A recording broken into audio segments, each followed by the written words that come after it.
समुद्र मंथन। भगवान अजित श्री हरि जब देखा कि समस्त देवता परास्त हो रहे हैं दैत्यों से, देवताओं ने प्रार्थना की ब्रह्मा जी से, ब्रह्मा जी महादेव समस्त देवता भगवान श्री हरि से।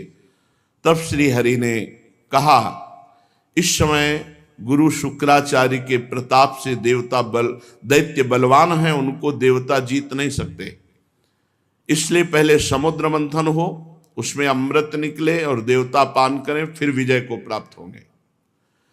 तो देवता लोग पहले दैत्यों के पास जाएं। राजनीति कहती है कि उनसे वो सन्निधि करें, संधि करें, उनके समीप जाएं, उनसे मित्रता करें, दैन्य होकर के अपना काम बना ले।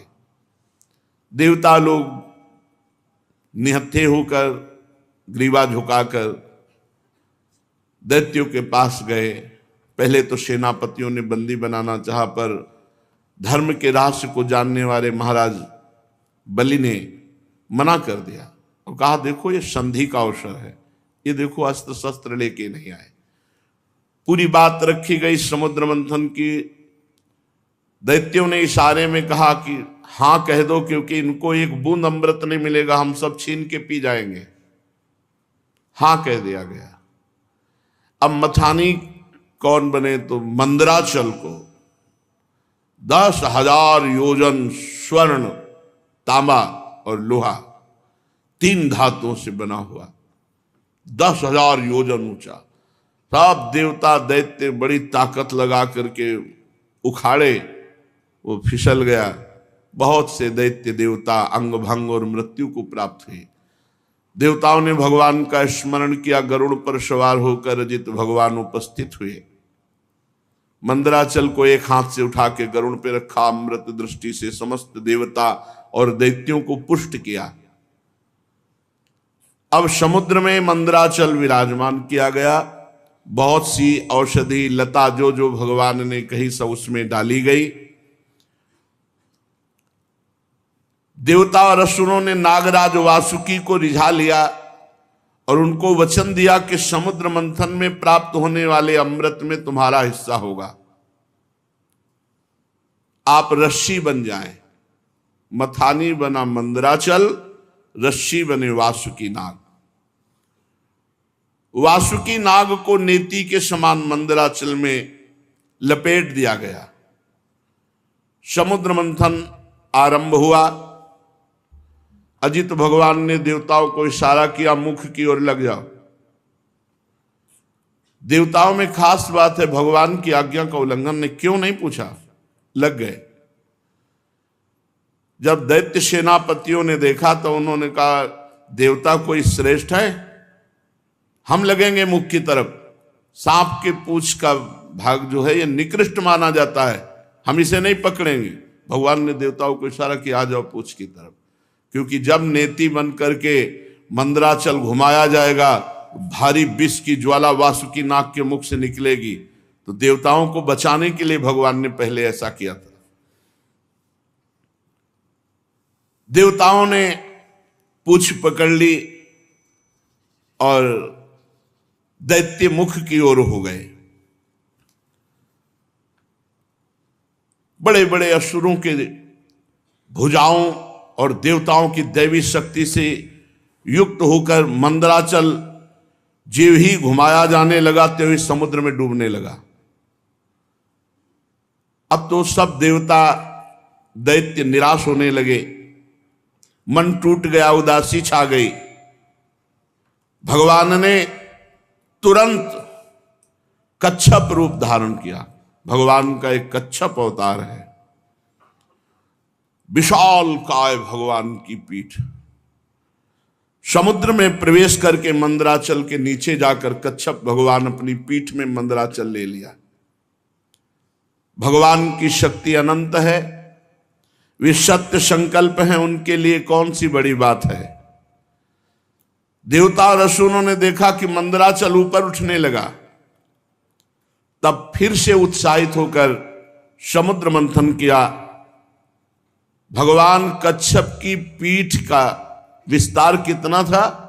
1,00,000 योजन, क्योंकि 10,000 योजन चौड़ा और लंबा तो मंदराचल है। 1,00,000 योजन भगवान कच्छप की पीठ, 1,00,000 योजन तक फैली हुई अपनी पीठ पर मंदराचल घूम रहा है। तो भगवान को ऐसा सुख हो रहा है जैसे कोई पीठ खुजला रहा हो। बड़े बड़े देवताओं में दैवी शक्ति और असुरों में आसुरी शक्ति भगवान ने प्रवेश की। फिर मंदराचल को घुमाया जाने लगा। भगवान की पीठ में मानो खुजली हो रही हो, ऐसे मंदराचल लगता है। समुद्र मंथन भगवान के बल से हुआ। देवताओं में दैवी शक्ति, असुरों में आसुरी शक्ति, वासुकी नाग में निद्रा, नीचे कच्छप रूप से, ऊपर 1000 सहस्त्रबाहु रूप से ऊपर भी दबाए हुए हैं। ये देवता नहीं जान रहे। पर्वत के ऊपर 1000 भुजाएं धारण करके ऊपर से भगवान उसे आकाश में ब्रह्मा शंकर इंद्र आदि भगवान के ऊपर पुष्पों की वर्षा कर रहे हैं। इस प्रकार भगवान पर्वत के ऊपर सहस्त्राबाहु रूप से 1000 भुजाएं धारण करके नीचे को दबा रहे हैं, नीचे कच्छप रूप से ऊपर को उठा रहे हैं। देवताओं में दैवी शक्ति, असुरों में आसुरी शक्ति, पर्वत में दृढ़ता, वासुकी में निद्रा, स्वयं भगवान के द्वारा ही समुद्र मंथन हो रहा है। अब तो भगवत बल से उन्मत्त होकर मंदराचल को बड़े वेग से घुमाया गया, समुद्र मंथन शुरू हुआ। उस समय समुद्र और उसमें रहने वाले मगर, मछली आदि जीव क्षुब्ध हो गए। नागराज वासुकी के हजारों कठोर नेत्र मुखों से, श्वासों से विष की ज्वाला निकलने लगी। उससे पौलोम काल के बलि, इलवल आदि असुर निस्तेज हो गए, जलने लगे। ऐसे जान पड़ते थे मानो दावानल से झुलसे हुए साखू के पेड़ खड़े हों। देवताओं में भी ताप आया। वासुकी नाग के श्वास की लपटों से देवता भी निस्तेज होने लगे। वस्त्रमाला, कवच, मुख ये सब झुलस गए।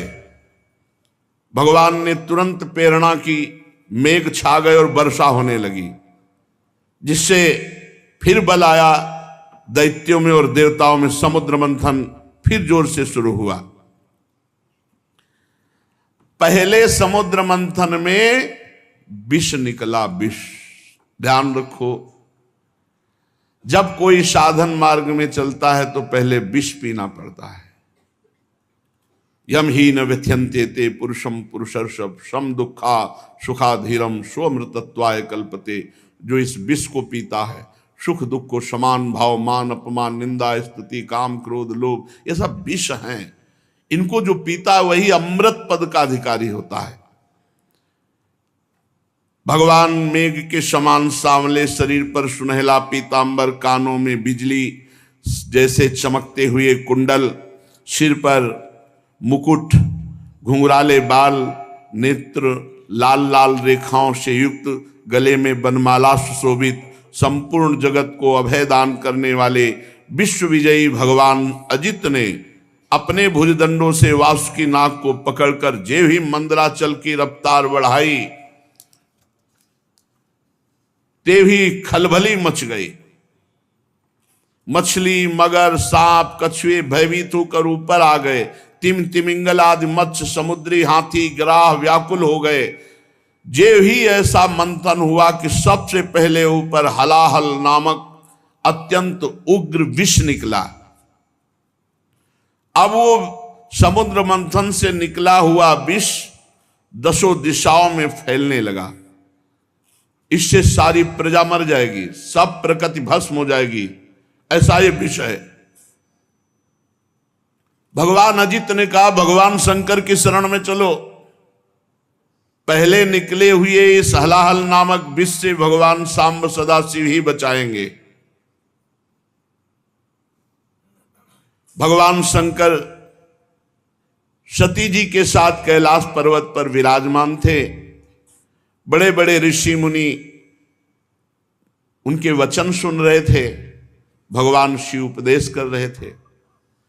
तीनों लोकों को अभ्युदय और मोक्ष के लिए बड़े बड़े ऋषि मुनि उनकी आराधना करते हैं भगवान शिव की। प्रजापतियों ने दर्शन किया और भगवान महादेव जी की स्तुति की। देव देव महादेव भूतात्मन भूत भावनो त्राहिना शरणापन्नास त्रैलोक्ये दहनाद विषाद त्वमें कहा सर्व जगत ईश्वरो बंध मोक्षयो तम त्वामर्चन्ति कुशलाः प्रपन्नार्ति हरम गुरु। हे जगत गुरु, हे देवाधिदेव, हे समस्त प्राणियों की आत्मा और जीवन दाता, हम सब लोकपाल आपकी शरण में आए हैं। समुद्र मंथन में त्रिलोकी को भस्म करने वाला हलाहल उग्र विष प्रकट हुआ है, उससे आप हमारी रक्षा कीजिए। सारे जगत को बांधने और मोक्ष मुक्त करने में एकमात्र आप समर्थ ईश्वर हैं। इसलिए हे भगवान शिव, विवेकी पुरुष आपकी आराधना करते हैं, क्योंकि आप शरणागत की पीड़ा नष्ट करने वाले एवं जगत गुरु हैं। प्रभु, अपनी गुणमयी शक्ति से इस जगत की सृष्टि, स्थिति, प्रलय ये आप करते हैं, पर आप एक रस रहते हैं। जितने भी देवता, मनुष्य, पशु, पक्षी, सत असत चराचर प्राणी हैं, सबके जीवन दाता देवाधिदेव आप ही हैं। आपके अतिरिक्त सृष्टि भी और कुछ नहीं, क्योंकि आप सबकी आत्मा हैं। हे सर्वदेव स्वरूप, आपका मुख अग्नि है। तीनों लोकों के अभ्युदय करने के लिए हे शंकर, ये पृथ्वी आपका चरण कमल है। आप अखिल देव स्वरूप हैं। ये काल आपकी गति है, दिशाएं कान हैं, वरुण रसेंद्री हैं, आकाश नाभ है, वायु श्वास है, सूर्य नेत्र है, जल वीर्य है। आपका अहंकार नीचे ऊंचे सभी जीवों का आश्रय है। चंद्रमा मन है। प्रभु स्वर्ग आपका सिर है। वेद स्वरूप भगवान समुद्र आपकी कोख है। पर्वत हड्डियां हैं। सब प्रकार की औषधियां घास आपके रोम हैं। गायत्री आदि छंद आपकी सातों धातुएं हैं और सभी प्रकार के धर्म आपके हृदय हैं। हे स्वामिन, सद्योजात आदि 5 उपनिषद ही आपके तत्पुरुष अघोर, सद्योजात, वामदेव, ईशान नामक 5 मुख हैं। प्रभु, इस कार्य कारण जगत से परे, माया से परे आप हैं। आपकी महिमा को ब्रह्मादि भी जानने में समर्थ नहीं। हम लोग तो केवल आपके इस लीला बिहारी शिव रूप को देख रहे हैं, आपके परम स्वरूप को हम नहीं जानते। हे महेश्वर, यदि आपकी लीलाएं अव्यक्त हैं, फिर भी संसार कल्याण करने के लिए परम कारण स्वरूप आप लीला करते हैं। प्रभु, आप प्रजा बड़े संकट में है, इस हलाल विष का कुछ इंतजाम कीजिए। भगवान शिव ने कहा सती जी से, देवी, ये बड़े खेद की बात है कि समुद्र मंथन से कालकूट विष निकला और प्रजा बड़ी दुखी है। इसलिए हमें समस्त प्रजा की रक्षा करनी चाहिए। मेरा कर्तव्य है, ये मेरी शरण में आए हैं, मैं इन्हें निर्भय कर दूं, क्योंकि जिसके पास शक्ति है, सामर्थ्य है, तो आए हुए शरणागत के दुख को मिटाना उसका धर्म बनता है। अगर अपने प्राणों की भी बलि देनी पड़े तो दे देना चाहिए, पर शरणागत को विमुख नहीं जाने देना चाहिए, उसकी रक्षा करनी चाहिए। कल्याणी, ये मोह पास में बंद करके जीव एक दूसरे से वैर की गांठ बांध लेते हैं। ऐसे अज्ञानियों पर जो कृपा करके उन्हें भगवत मार्ग में लगाता है, उनकी रक्षा करता है, उस पर भगवान श्री कृष्ण बहुत प्रसन्न होते हैं। और जब भगवान श्री कृष्ण प्रसन्न हो जाते हैं तो मैं, ब्रह्मा, चराचर जगत उसके ऊपर प्रसन्न हो जाता है। जहां पर कृपा राम की हुई, ता पर कृपा करे सब कोई। इसलिए मैं प्रजा के कल्याण के लिए इस विष को पीऊंगा। विश्व के जीवन दाता देवाधिदेव महादेव भगवान शंकर इस प्रकार सती देवी से कहकर विष को लेने के लिए तैयार हो गए। माताजी बड़ी कृपालु हैं और जानती भगवान शिव के प्रभाव को। उन्होंने अनुमोदन किया, हां प्रभु ऐसा ही करना चाहिए। भगवान शंकर ऐसे करके आकर्षण किया और पूरे समुद्र मंथन से निकले हुए विष को अपने हाथ में ले लिया और उसको पी गए। पीकर हृदय में नहीं जाने दिया, यही गले में रोक लिया। पूरा श्याम गौरवर्ण का गला, पूरा श्याम वर्ण का, इसीलिए भगवान का एक नाम पड़ा नीलकंठ। भगवान शंकर का वो भूषण हो गया नीलकंठ। देवादिदेव भगवान शंकर सबकी कामना पूर्ण करने वाले हैं। उनका एक कल्याणकारी अद्भुत कर्म सुनकर दक्ष कन्या सती ब्रह्मा जी भगवान श्री हरि बहुत उनकी स्तुति की, प्रशंसा की। जब भगवान शंकर विष पान कर रहे थे तो 1-2 बूंद विष टपक गया। उसी से जितने भी विषैले जीव जंतु, विषैली औषधियां हैं, वो सब हैं। 1-2 बूंद टपक गया, उससे हैं। पूरी सृष्टि में इतना विष है, वो 1-2 बूंद से पूरा विष तो भस्म कर देता त्रिलोकी को। महादेव जी गले में आज भी रोके हुए हैं। भगवान शंकर ने विष पी लिया, अब तो समस्या का समाधान हो गया। देवता और असुर बड़ी प्रसन्नता से समुद्र मंथन करने लगे। फिर समुद्र मंथन से कामधेनु प्रकट हुई। कामधेनु समस्त कामनाओं को पूर्ण करने वाली है। भगवान इशारा जिसे देते वही उसे स्वीकार करता। भगवान ने देवताओं को इशारा किया, कामधेनु देवताओं ने ले ली, जो ऋषियों के अग्निहोत्र के काम में आएगी। ब्रह्मलोक तक यज्ञ की उपयोगी पवित्र घी दूध आदि पहुंचाने के लिए ब्रह्मवादी ऋषियों को देवताओं ने कामधेनु प्रदान की। इसके बाद उच्चैश्रवा नामक घोड़ा निकला, उसे महाराज दैत्याधिपति बलि जी को दिया गया। वो चंद्रमा के समान श्वेत वर्ण का। इंद्र ललचात हो गए पर भगवान ने रोक दिया। महाराज बलि को उच्चैश्रवा मिला। तदनंतर थोड़ी ही देर बाद समुद्र मंथन के ऐरावत नामक हाथी निकला।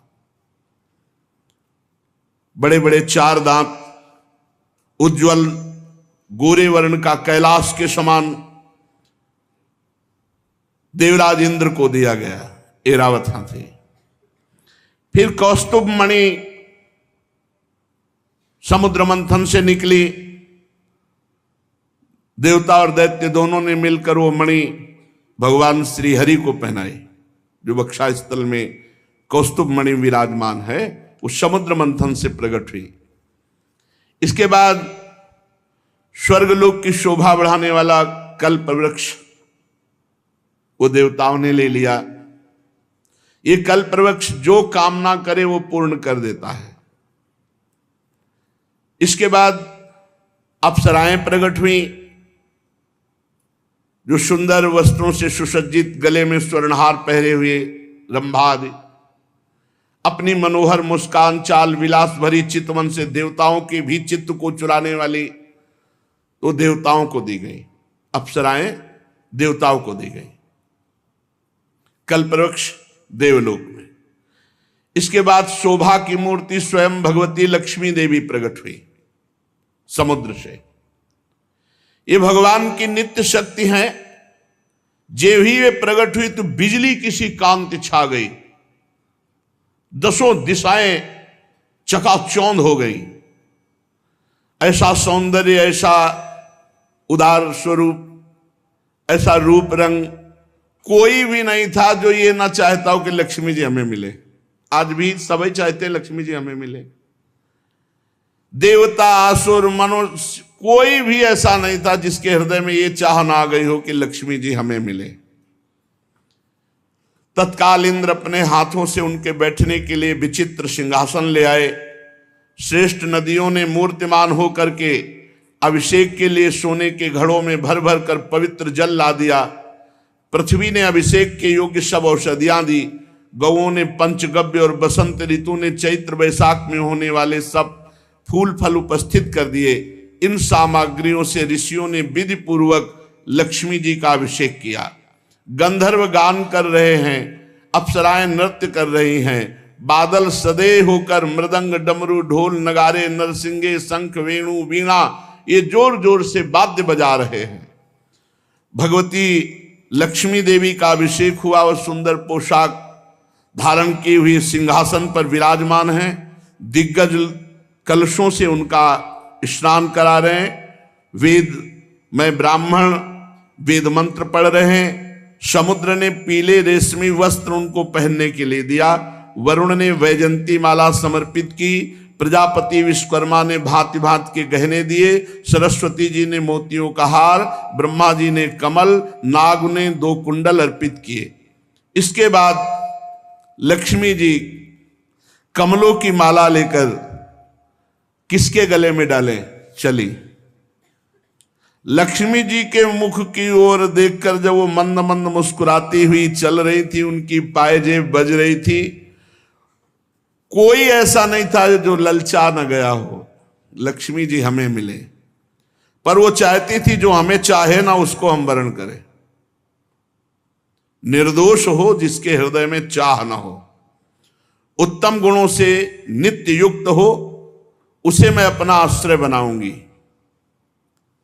लक्ष्मी जी ने देखा गंधर्व यक्ष असुर सिद्ध चारण देवता सब चाह कर रहे हैं।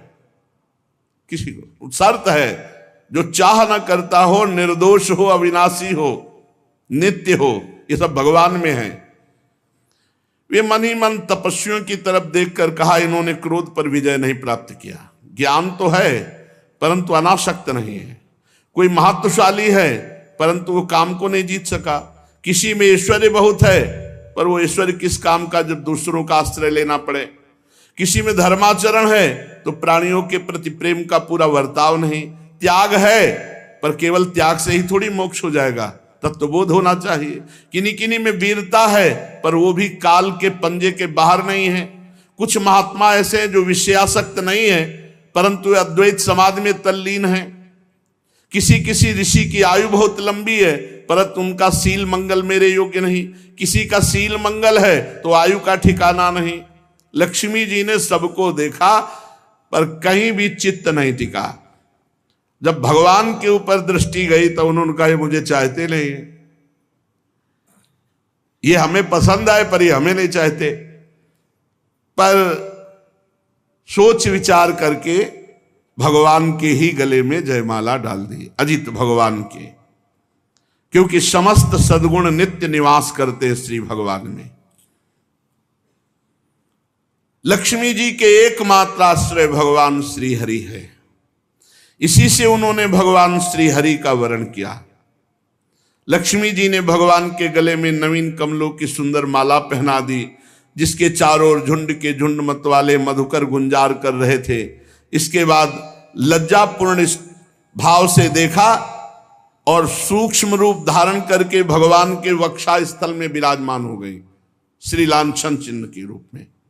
जगत पिता भगवान ने जगत जननी समस्त संपत्तियों के अधिष्ठात्र देवता श्री लक्ष्मी जी को अपने वक्षा स्थल पर निवास दिया, हृदय में।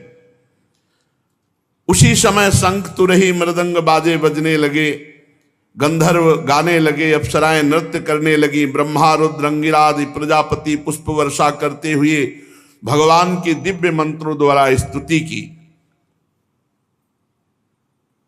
देवता प्रजापति प्रजा सभी की तरफ लक्ष्मी जी ने कृपा दृष्टि से देखा तो सब निहाल हो गए, सब आनंदित, सब सुखी हो गए। पर लक्ष्मी जी ने दैत्य और दानवों की उपेक्षा कर दी, तब वो बहुत उत्साहहीन हो गए और लोभी हो गए। भगवान ने समुद्र मंथन करवाया तो अब निकली बहुत ही सुंदर वारुणी देवी। भगवान ने इशारा किया देवताओं को, तो दैत्य एकदम लुभायमान हो गए सुंदर रूप देख के। तो वारुणी देवी दैत्यों के, ये शराब मदिरा ये राक्षसों के लिए है, इसलिए मना किया जाता है। तदनंतर देवता और असुरों ने अमृत की इच्छा से समुद्र मंथन किया, तो चंद्रमा प्रकट हुए देवताओं में से, चंद्रमा में। फिर समुद्र मंथन हुआ, सारंग धनुष प्रकट हुआ। फिर समुद्र मंथन हुआ, पांचजन्य शंख। तो सारंग धनुष, पांचजन्य शंख ये श्री हरि ने स्वीकार किया। अब जब समुद्र मंथन अमृत के लिए हुआ तो अजान बाहु, लंबी लंबी भुजाएं जिनकी, गला शंख के समान उतार चढ़ाव वाला, आंखों में लालिमा, शरीर का रंग बड़ा सुंदर श्यामला, गले में माला और सब प्रकार आभूषणों से सुसज्जित, चौड़ी छाती, ऐसे भगवान प्रकट हुए धन्वंतरी जी। भगवान का एक अवतार धन्वंतरी अवतार है, और उनके हाथों में कंगन और भरा हुआ अमृत का कलश, ये 14 रत्न निकले। कालकूट, कामधेनु, इरावत हाथी, उच्च श्रवा घोड़ा, कौस्तुभमणि, कल्पवृक्ष, रंभादि अप्सरा, महालक्ष्मी, वारुणी, मदिरा, चंद्रमा, सारंग धनुष, पांचजन्य शंख, धन्वंतरी और अमृत, ये समुद्र मंथन से 14 रत्न प्रकट हुए। आयुर्वेद के प्रवर्तक यज्ञ भोक्ता भगवान धन्वंतरी, दैत्यों ने देखा कि उनके हाथ में अमृत कलश, आप तो किसी के आदेश की कोई परवाह नहीं, कूद पड़े और जबरदस्ती धन्वंतरी जी के हाथ से अमृत का कलश छीन लिया और भाग पड़े। ये अच्छा रहा कि पिया नहीं, भाग पड़े लेके कि सब एकांत में चलकर दैत्य लोग पिएंगे। देवता सब खिन्न हो गए कि प्रभु, खास बात जिसके लिए समुद्र मंथन हुआ वो तो दैत्य सब ले गए। भगवान ने इशारा किया, तुम चिंता मत करो, एक बूंद नहीं पीने पाएंगे, अभी हम जाते पूरा कलश अपने हाथ दे देंगे। भगवान ने अमृत लोलुप दैत्यों के बीच, वहां भागना थोड़ी है, वो तो भाग के एकांत में पहुंचे, वहीं भगवान बीच में प्रकट हो गए। वो मोहिनी रूप, नूपुर झनकारते, तिरछी चितवन, इतना सुंदर रूप की अमृत हाथ में, भूल गए अमृत भूल गए भाई। ये है भगवान की माया। और जिधर भगवान देखे तो मुस्कुरा के, ऐसे मानो कि अब तो जन्म जन्म से हमारा इनका रिश्ता है, ऐसे भगवान मोहिनी रूप,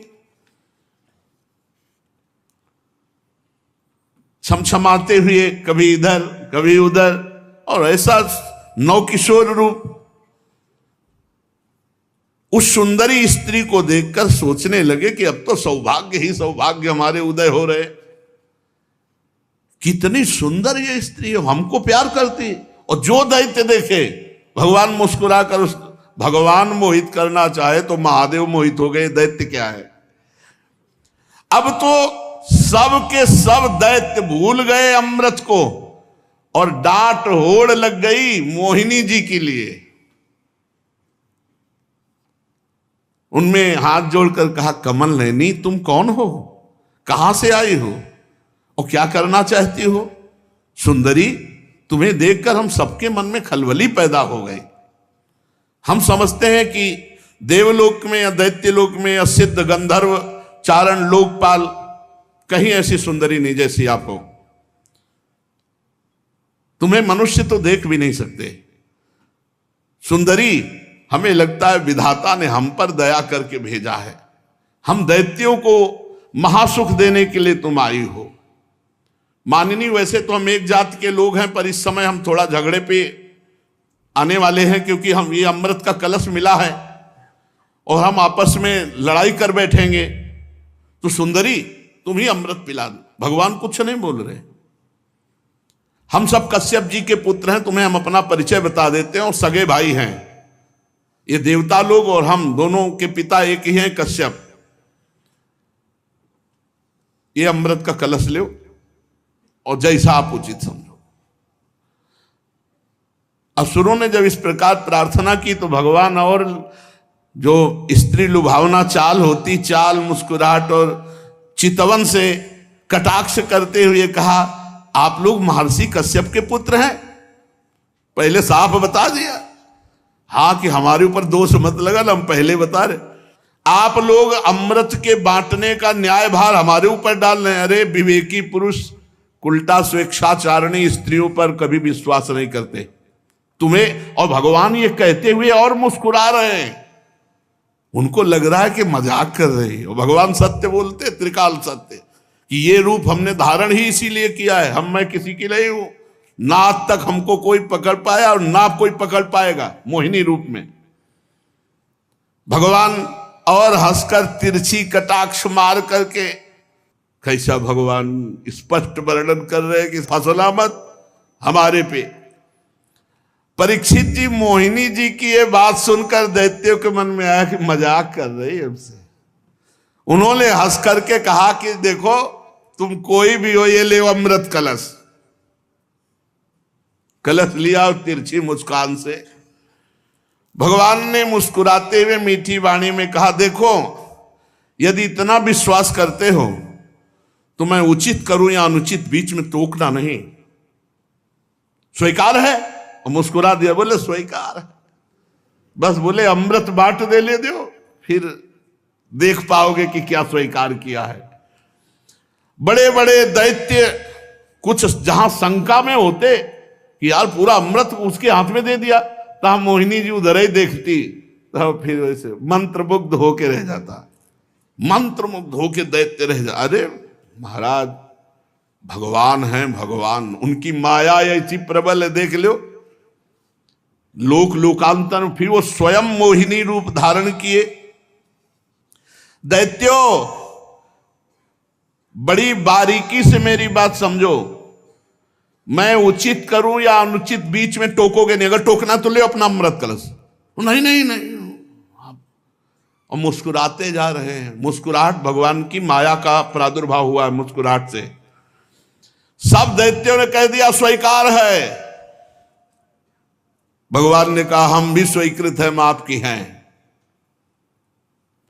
इसका कारण दैत्य मोहिनी स्वरूप के मूल को नहीं समझ पा रहे हैं, और देवता जान रहे इसलिए मोहित नहीं हो रहे। एक भी देवता मोहित नहीं हुआ मोहिनी रूप में, क्योंकि जान रहे हमारे भगवान है। तो देखो अमृत ऐसे नहीं मिलता। सब लोग पहले नहा के आओ, स्नान करो और पूजन करो, स्वस्थ वाचन कराओ, तब अमृत मिलेगा। सब नए नए कपड़ा पहन करके और कुशासन पर बैठो, और सबका हिस्सा पूर्व की तरफ कुश का हो। अब देवता दैत्य फटाफट स्नान करके, भगवान ने इशारा किया देवताओं को कि नहाओ कम, जल्दी नए कपड़ा पहन के बैठ जाओ आके। और दैत्यों से कहा पूरा स्नान सब। और भगवान नूपुर की झनकार करते हुए देवताओं की तरफ नहीं, दैत्यों की तरफ, किसी के भी ज्ञान का स्फुरण न होने पावे, सबको मंत्र मुग्ध किए। मोहिनी जी ने मुस्कान भरी चितवन से सब दैत्यों की तरफ कलश लेके निकली, बूंद नहीं पिलाया।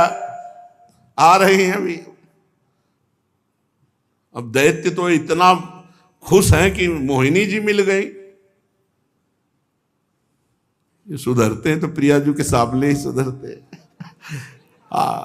कर जो पीक दाली लिए खड़े याद, जो निकुंज बड़े सीधे, नहीं तो बड़े टेढ़े महाराज। ये बहुत टेढ़े हैं इनको। अब ये अगर सीधे कहीं मिलते हैं ना तो प्रियाजू के सामने, यहाँ वृंदावन में भोले भाले एकदम सीधे, एकदम महाराज जगत पिता भगवान हैं और वो मोहित कर रहे हैं। अब असुरों ने दृढ़ विश्वास करके भगवान के हाथ में अमृत कलश है, और भगवान बांटने के लिए पहले दैत्यों के सामने से निकले, पर वहां कुछ और बांट रहे हैं। मुस्कान चितवन देवता पूर्ण विश्वास किए हुए कि मैं भगवान की शरण में हूं, भगवान परम मंगल करेंगे। दैत्यों की तरफ से आ रहे भगवान, और उल्टा बैठाला, तुम इधर तुम इधर हूं।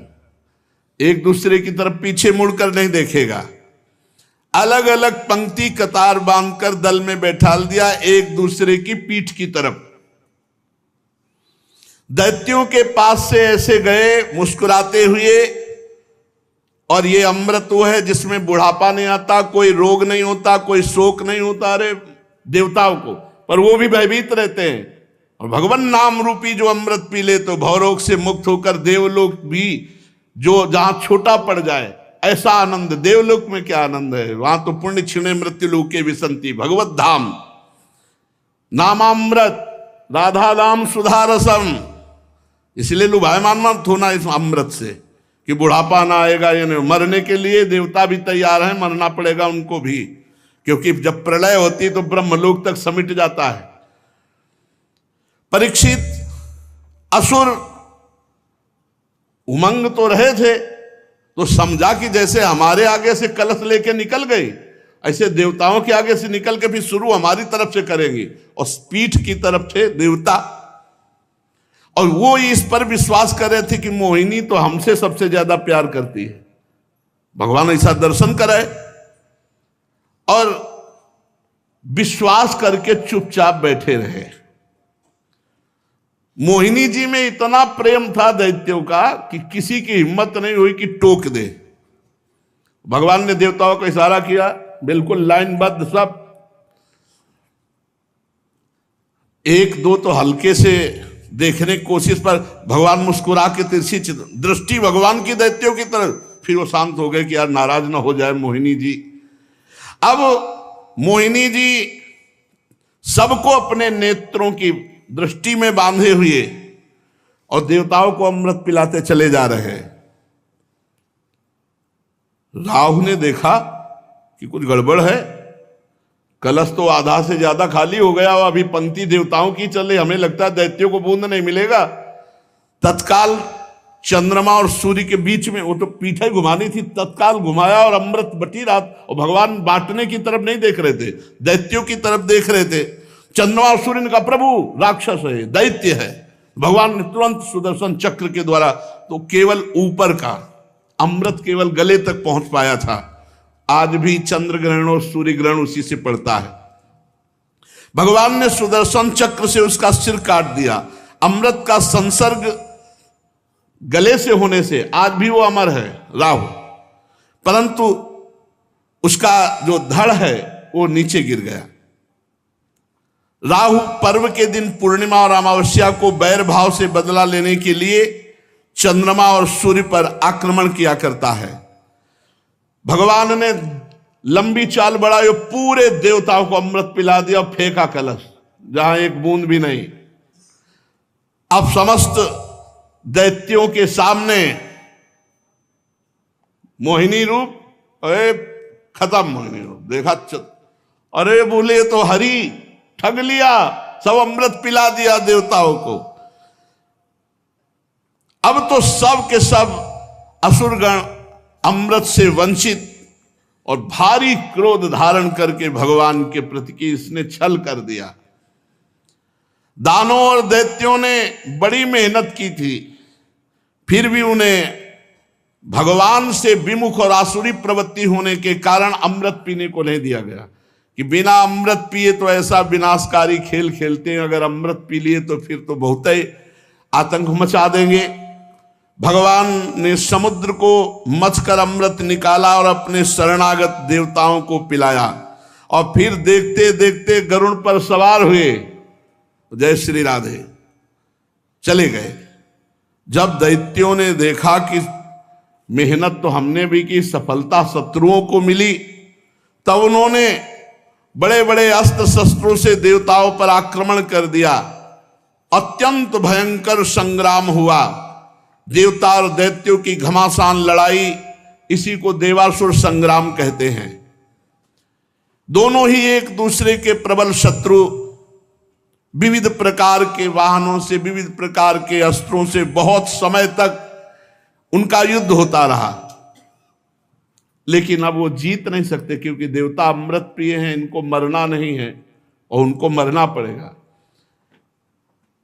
जिसके साथ भगवान है विजय श्री उसी की होती है।